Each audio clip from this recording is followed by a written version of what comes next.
Hi everybody, it's me, Jessica Lahore, and we're back with another Jess Talk. And this week we are talking all about animals and pets galore, our little fur babies. But before we get into this episode, you know the drill. I love to remind you, hit the bell for notifications, subscribe to my channel, and make sure you are streaming and downloading Jess Talks on all platforms. Okay, animals and pets. Let's get into it. Attention the whore, attention the whore, attention the whore, attention. Here I am walking down the street, seeing all the boys trying to take a peek. Shorts pulled up and chest out right. Come on, boys, just take a bite. Look but don't touch, spin it round and round. Crazy time. Okay, so let me give a little backstory. It took me a really long time to not be afraid of animals. And yes, that's how I'm starting this episode, because I feel like I need to go through a journey with you about how I got to the place of me now liking animals, okay? I was a kid, like many kids, you see furry things and creatures and you're like, oh my gosh, like I kind of want to pet it. Well, duh, it looks soft, okay? He's so fluffy, I'm gonna die! At the time, I really liked dogs and cats, although it's really important to know I was not allowed to have any kind of pets that were not in a cage when you're done playing with them. So tanks or cages, okay? And that did not include, like, they couldn't roam without, like, holding them. Like, you could not have a cat or dog, basically, is what I'm saying. So no animals like that growing up. So when we had the opportunity to go to other people's houses, like most people that don't have a cat or a dog, you get excited if you like one or the other or both, and you want to pet the animal. You ask if you can, you see them on the street, it's your friends, whatever reason you want to pet them. My uncle Frank, and this is where that story begins, had like 5 schnauzers, okay, which at the time, like, if I didn't have this experience, I'd probably be like, oh my God, he had 5 schnauzers. No, he had 5 little nasty schnauzers, okay? One was this mom, and she just, like, grumbly just walk around the house. And then there was 4 babies, maybe 3 or 4 baby schnauzers that when people would come over, he would put them in this closet. And the whole time they would bark, and they would, claw at the door and whatnot, because, you shouldn't put puppies in a closet, and that's just not how you treat animals to begin with, okay?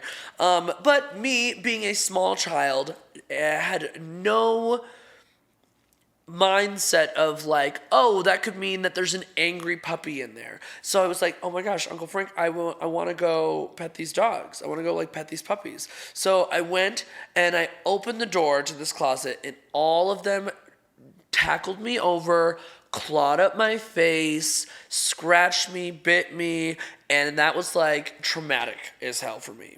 Can you imagine? I had cuts on my face, from what I remember. Cuts on my face, I was bit, bruised, and obviously as a kid, like, that's traumatic. You're not gonna like animals moving on since. So even caged animals, like I had pets growing up, still made me skittish, and I really had to take and do the work to get out of that mindset where I would be like, oh, I'm not like, I like your dog, but I'm okay like not petting it, or is your dog friendly, having to ask people if they had dogs before coming over. And I don't like that. I don't like, especially when the dog is really sweet and really kind. Like if someone's like, oh, I just don't like dogs or I'm scared, I'm like, get over yourself, you're in my house. So it's like a weird request when I'm like, I'm actually really scared because I don't know if this dog is going to attack me or not. Like, I still have that internal fear. I've had it forever.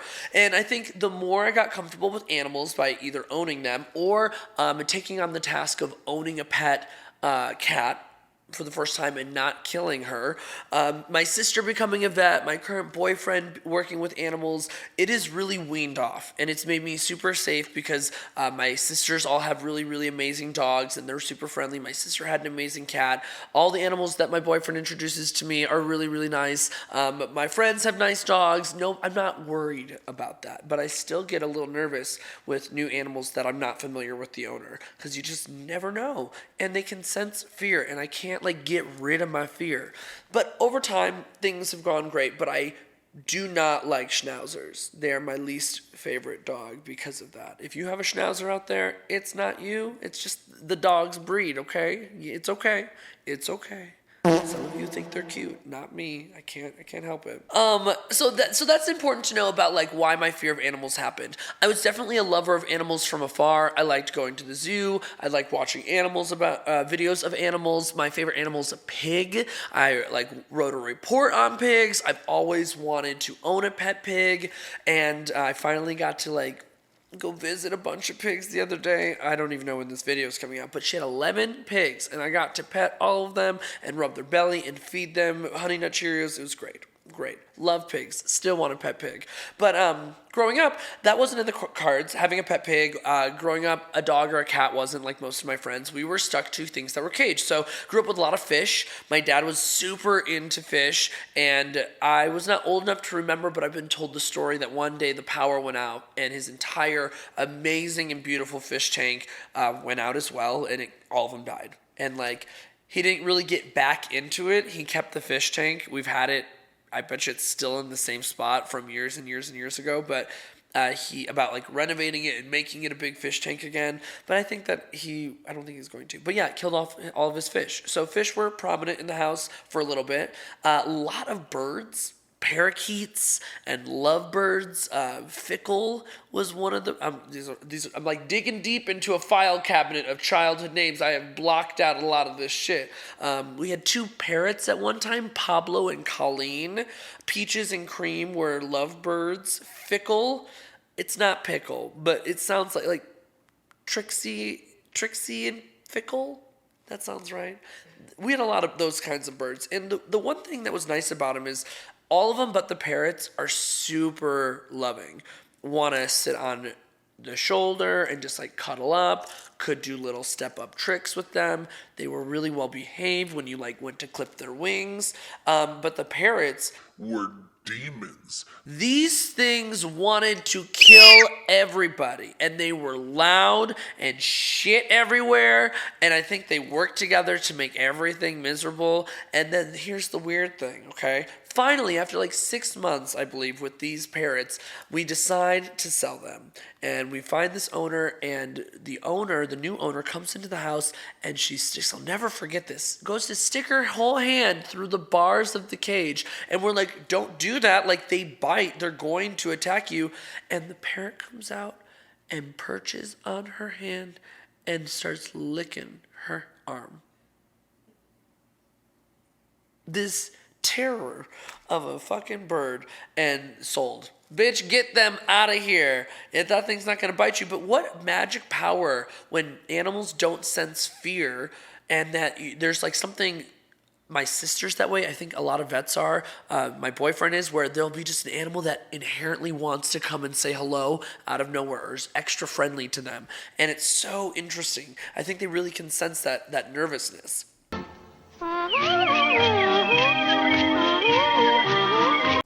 So we had a lot of birds growing up. Other pets that we had were a lot of rats and gerbils. Now you have to realize, as a kid, I was not very good at taking care of animals. I will fully admit that. I was a terrible, terrible pet owner. We had I probably had 4 gerbils. I named it Tickles, Tickles 1, Tickles 2, Tickles 3, and Tickles 4. That's how creative I was. And my first one, the way that it died, it took its own life. It was really traumatic for me. There was a plastic rim around the cage, and it kept jumping up to bite the plastic, and then it kept creating sharp points. And I came home from school, and it was hanging because one of the points got it in the neck. And so that was really traumatic for me. But then, you get over it, and you're like, okay, Tickles 2, 3, 4. We had a lot of rats. We had a lot of the black hooded rats. Super sweet creatures. Not scary at all. They were cuddlers. A lot of them act more like dogs than like the typical rat. I think those were my favorite pets. Skippy, Ashes. These were some of the names. Hivarti was one of the names of the rats that are coming to mind. What else went on? We never had I had a hamster one time, but I was so bad at taking care of it, after a week I returned it back to PetSmart. Yeah, that's how bad. I was like, I can't play with it. It wants to run everywhere. I can't like cuddle it. So I took it back because it didn't love me. That's the thing. I still have little things that make me a bad pet owner. If I get a cat or a dog and it does not like me, I'm going to return it. I'm not going to live through it. You know those cat owners that are like, oh no, oh I know, aren't you my little evil boy? And it hisses and kicks, it like bats at it and bites them and it destroys things. Like, Oh, you're so sweet. like, make that make sense. Yeah, my dog bites everyone, including me, and hates it. And I know that sounds so mean. Why keep it? If it's not even nice to you, why are you keeping this pet? Okay? Whew, that's gonna get me flagged. PETA.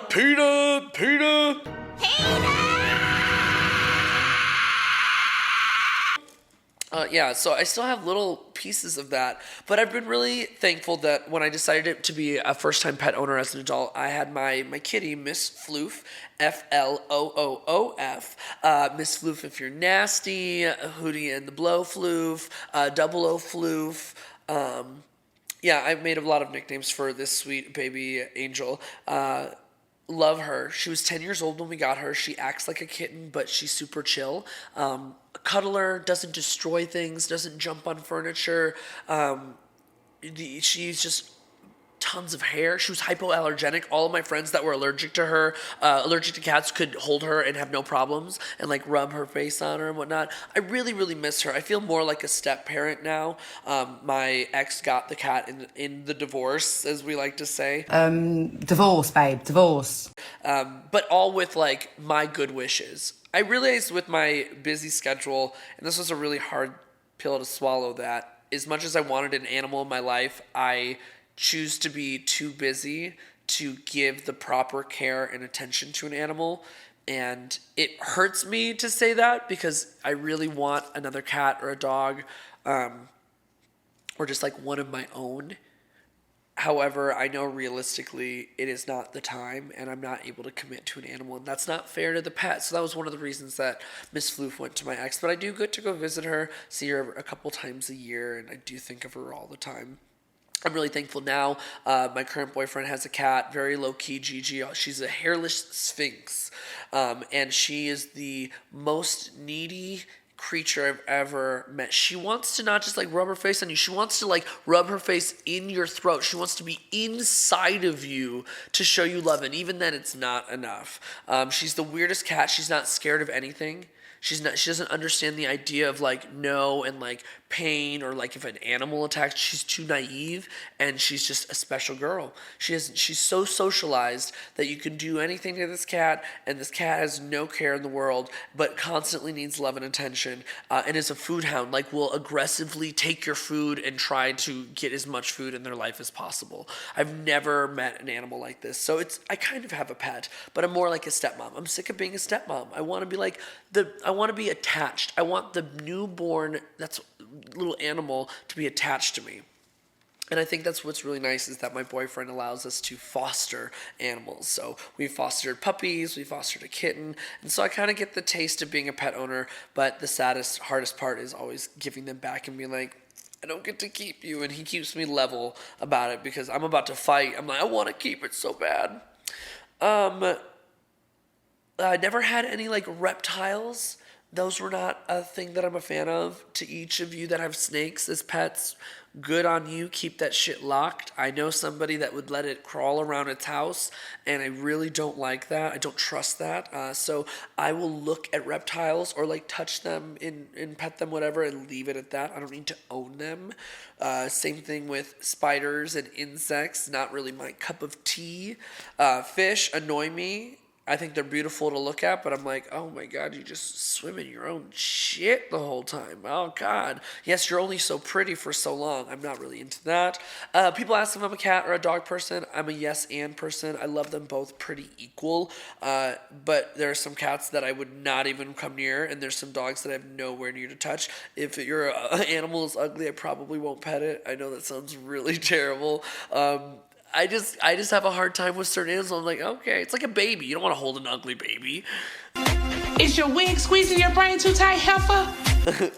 You don't want to pet it. You can just say, hey, that's so nice. I don't really have preferences when it comes to like how to train an animal. I know I respect whatever the owner says.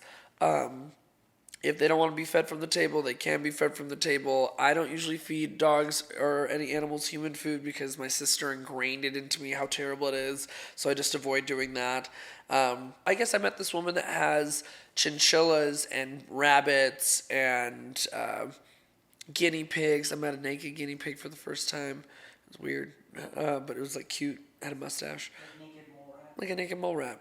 Overall, I'm a huge animal person. I really love and appreciate the connection that owners have with their pets. I really love anything from farm animals. I'm not scared to get dirty or get my hands dirty or like get slobber on my hand. I'm not that person. I really love going to the zoo. I love going to the aquarium. I'm so fascinated by creatures and how the circle of life functions and works. Like I will put on the Animal Planet in the background just because I love watching or hearing about it. It's interesting to me. It's good background noise. And it also depends on who's narrating it because that's funny as shit sometimes. I know some people that spoil their animals, and I know some people that treat their animals really terribly. Well, I don't know people. I've seen shows and videos of people treating their animals terribly, and I think that there have to be a medium. I know people that like, my animal eats better than me. I get better clothes for my animal better than me. It gets daycare and pedicures and manicures, and maybe I'll change when I get my own. But in my head, I'm like, no, you're not getting treated better than me, bitch.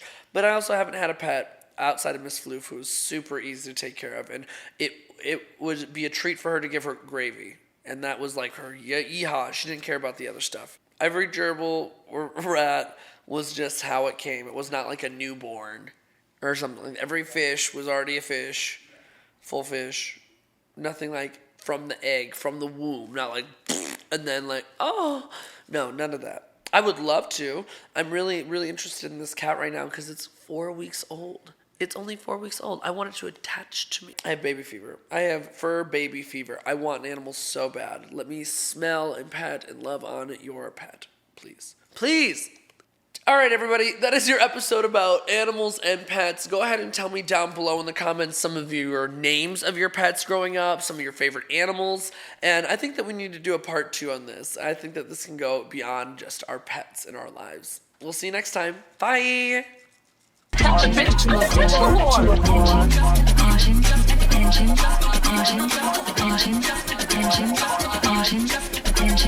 whore.